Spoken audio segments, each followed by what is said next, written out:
नमस्कार प्यारे साथियों, आपका स्वागत है हमारे यूट्यूब चैनल में। और आप देख रहे हैं डीएलएड तृतीय सेमेस्टर के लिए जो हमने आपका मैथ स्टार्ट किया था, जिसमें आपका जो चैप्टर नंबर है वो अभी 15 चल रहा है। इससे पहले 14 चैप्टर आपको कंप्लीट करा चुके हैं और आज हम 15 चैप्टर के अंतर्गत एक्सरसाइज के क्वेश्चनों को डिस्कस करेंगे।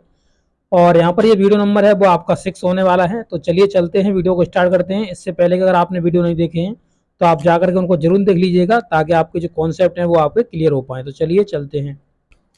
तो देखिए, आपका ये चैप्टर नंबर 15 है, जिसमें आप देख रहे हैं ये प्रश्नावली के जो क्वेश्चन हैं उनको कराएंगे। पहला है आपका बहुविकल्पी, आप क्वेश्चन देख सकते हैं। और बहुविकल्पी क्वेश्चन के अंतर्गत आपको जो पहला क्वेश्चन दिया गया है उसमें क्या कह रहा है, तो देखिए इसमें बोल रहा है कि एक संलग्न चित्र है, जो आपको चित्र यहाँ पे दिख रहा होगा।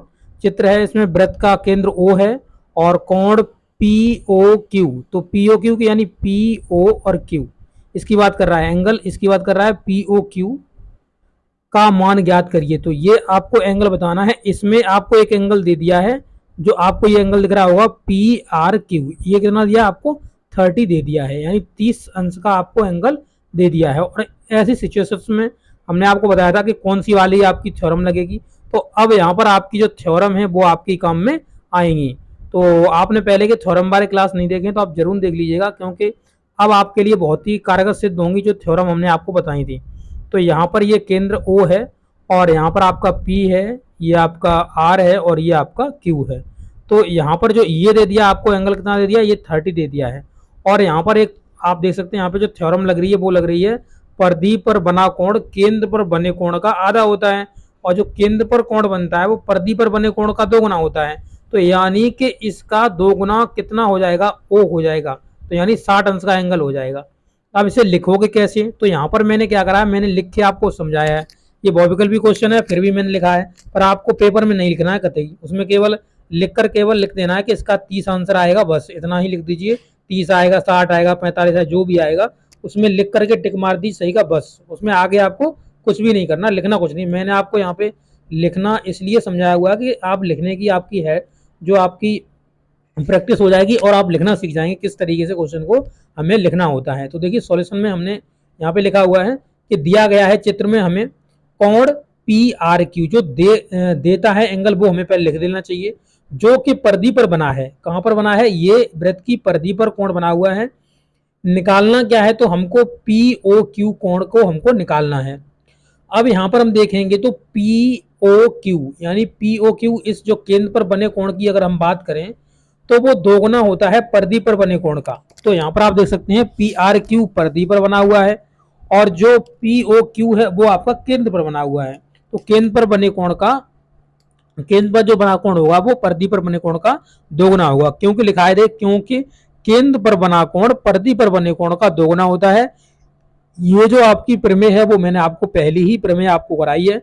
तो आप इसको क्या करें, आप इसको जरूर देख लीजिएगा, क्योंकि यहाँ से आपका क्या होगा, यहाँ से आपके जो कॉन्सेप्ट होंगे वो आपके बिल्डअप हो जाएंगे और यहाँ से आप उनको कैसे क्वेश्चनों में यूज कर पाएंगे। तो इस तरीके से आप यूज कर पाएंगे। आपको सेम टू सेम डिट्टो आपको क्वेश्चंस देखने के लिए मिलते हैं एग्जाम में, तो आप वहां पर आसानी से कर सकते हैं। तो यहाँ पर POQ बराबर हो जाएगा 2 इंटू में 30 मान रख देंगे किसका, तो PRQ का हमने 30 मान रख दिया और 2 का मल्टीपल कर देंगे तो आपका जो आंसर आ जाएगा वो आ जाएगा कोण POQ का बराबर आ जाएगा 60 अंश का एंगल आपका हो जाएगा। आसानी से ऐसे कर लेंगे क्वेश्चन। इस पर आपके जो क्वेश्चंस हैं बहुत ही आपके क्वेश्चंस बने हुए हैं। तो आप यहाँ पे देखिए नेक्स्ट क्वेश्चन जो कह रहा है, इस क्वेश्चन में देखिए कह रहा है संलग्न चित्र में केंद्र O है वृत्त का और यहाँ पर OB जो आपको दिख रही है, यानी यहाँ पर अगर बात करिए ये OB आपकी है, OB कॉमा AOC तो AO और C, AOC ये आपका बना हुआ है कि अर्धक है, अर्धक यानी इसे 2 भागों में बांट रही है। इसका अगर बात करा जाए इस तरीके से इसे काट दिया गया है, तो ये जो एंगल आपका यहाँ पर AOC बन रहा है इसको 2 भागों में बांट देती है। यानी कि इसने जैसे ये बात कही वैसे ही हमको एक चीज समझ में आ गई कि अगर ये आपका 50 का दिया हुआ है तो ये भी आपका 50 का होगा, क्योंकि उसने इसे 2 भागों में बांट दिया है। केंद्र O को 2 भागों में बांट दिया तो ये क्या कर देगी, 2 भागों में बांट देगी, यानी ये भी आपका 50 अंश का एंगल होगा। तो यानी इस पूरे एंगल की अगर बात करी जाएगी यानी AOC की, तो आपका ये 100 अंश का एंगल आपका हो जाएगा। तो यहाँ पर जो एंगल आपको पूछ रहा है वो पूछ रहा है ABC की माप बताइए। तो ABC कहाँ, तो A ये रहा, B ये रहा और C ये रहा। तो यानी यहाँ परिधि पर बने कोण की माप इसने पूछी हुई है। तो देखिए आप इसमें चित्र में ही देखकर बता सकते हैं कि ये आपका जब 100 का हो गया तो परिधि पर बना कोण कितने का होगा, 50 का होगा, क्योंकि परिधि पर बना कोण केंद्र पर बने कोण का हमेशा आधा होता है। ठीक है, तो इस तरीके से आप डायरेक्ट इसका आंसर लगा सकते हो, इसका 50 आंसर आ जाएगा, मतलब ये आपका ABC 50 आ जाएगा, और यहाँ पर AOC होगा वो आपका 100 आ जाएगा। तो यहाँ पर AOC मैंने निकाल दिया है, मैंने यहाँ पर थोड़ा गौर नहीं करा है, या शायद आगे निकाला होगा इसको। देखिए तो यहाँ पर हमने जो निकाला हुआ है आगे देखेंगे, तो यहाँ पर एक देखिए, यहाँ पर जो AOC है वो अर्धक है, और यहाँ पर DOC आप देख सकते हो, DO और C ये एंगल का क्या है, वो AOC का ये अर्धक बन रहा है।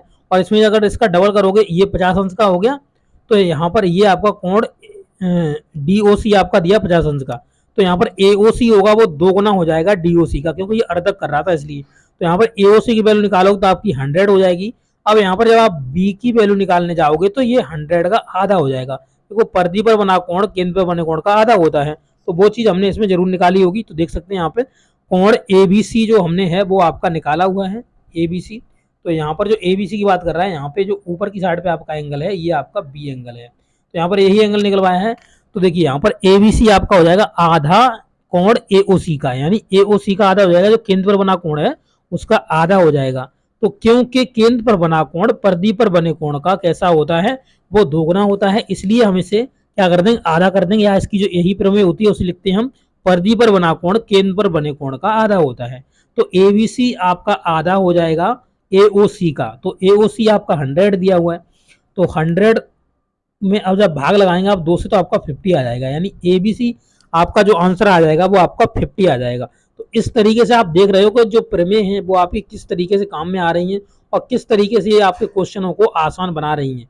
तो ये प्रमेय आप जरूर देख लीजिएगा, क्योंकि डिस्कस कराई है आपको, डिटेल में समझाया हुआ है, तो आपको कोई भी यहाँ पे डाउट नहीं रहेगा। देखिए चित्र में कह रहा है कि O वृत्त का केंद्र है ACB और ADB। यहाँ पे ACB की बात कर रहे हैं, देखिए AC और B इस एंगल की बात कर रहे हैं, ADB की बात कर रहे हैं, तो यहाँ पे आप देखेंगे ACB हमने पहले आपको समझा दिया।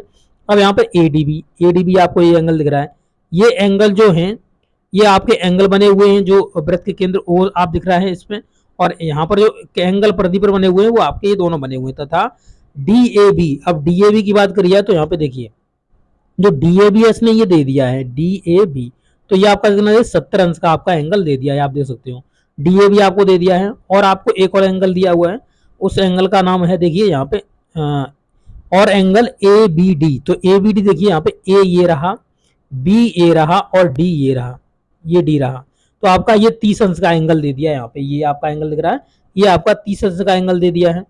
तो अब कह रहा है कि त्रिभुज ACB में आप बताइए कि ACB कितना होगा, यानी A और ये C और ये B, तो ये आपका एंगल कितना होगा, C वाला एंगल पूछ रहा है। तो अब आप इसमें एक चीज देखिए, यहाँ पर एक आपको त्रिभुज दिख रहा होगा, जैसे अब सॉल्यूशन में लिख लेंगे, जितना दिया गया है वो हम लिख लेंगे, तो हमने लिख लिया है।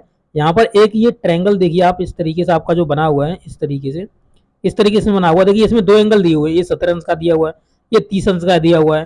जब 2 एंगल दिए हुए हैं तो तीसरा एंगल हम निकाल सकते हैं कि तीनों का योग 180 अंश होता है, तो ये 100 के हो जाएंगे, तो तीसरा आपका जो एंगल D बचेगा वो आपका कितने का बचेगा, वो आपका 80 अंश का बच जाएगा। तो यहाँ पर वही देखिए हमने निकाला हुआ है, लिख के निकाला होगा। तो यहाँ पर निकालना है ABC, तो यहाँ पर ADB में आप त्रिभुज ADB में देखेंगे तो यहाँ पर कोण A, कोण B और कोण D आपका 180 अंश का होगा, जिसमें जो कोण हमें देखिए यहाँ पर हमको कोण A दिया है 70 अंश का, देख सकते हैं आप, यहाँ पर कोण B दिया है हमको 30 अंश का, हमें D निकालना है, तो D हम यहाँ से निकाल लेंगे, तो हमारा D आ जाएगा आपका 80 अंश का आपका आ जाएगा। अब 80 आ जाएगा, ठीक है, अब ये D वाला 80 आ गया। अब यहाँ पे देखेंगे त्रिभुज में, अब त्रिभुज में ACB बराबर ADB एक ही वृत्तखंड में बने हुए कोण हैं, जो आपस में कैसे होते हैं, वो आपके बराबर होते हैं। तो ये आपके जो एंगल हैं आपको बताए गए हैं कई बार कि ये जो एंगल है, आपकी प्रमेय आई थी उसमें, दूसरी वाली प्रमेय में आपको ये बताया था कि ये एंगल आपके कैसे होते हैं, आपस में बराबर होते हैं। तो जब ये आपका 80 का आ गया तो दूसरा वाला भी आपका 80 का ही आ जाएगा। तो इस तरीके से आप इसका आंसर कर पाएंगे, ठीक है। तो इस तरीके से आप इन 3 क्वेश्चनों को इस वीडियो में मैंने आपके लिए खत्म करा दिया। अगले वीडियो में क्वेश्चन नंबर 4 से स्टार्ट करूंगा, क्योंकि ये लंबा वीडियो हो जाए इसलिए मैं यहीं तक रहने दे रहा हूँ। ओके, तो मिलेंगे नेक्स्ट वीडियो में। आपको ये वीडियो कैसा लगा, अच्छा लगा तो अपने दोस्तों का जरूर शेयर करिएगा। Okay, thank you.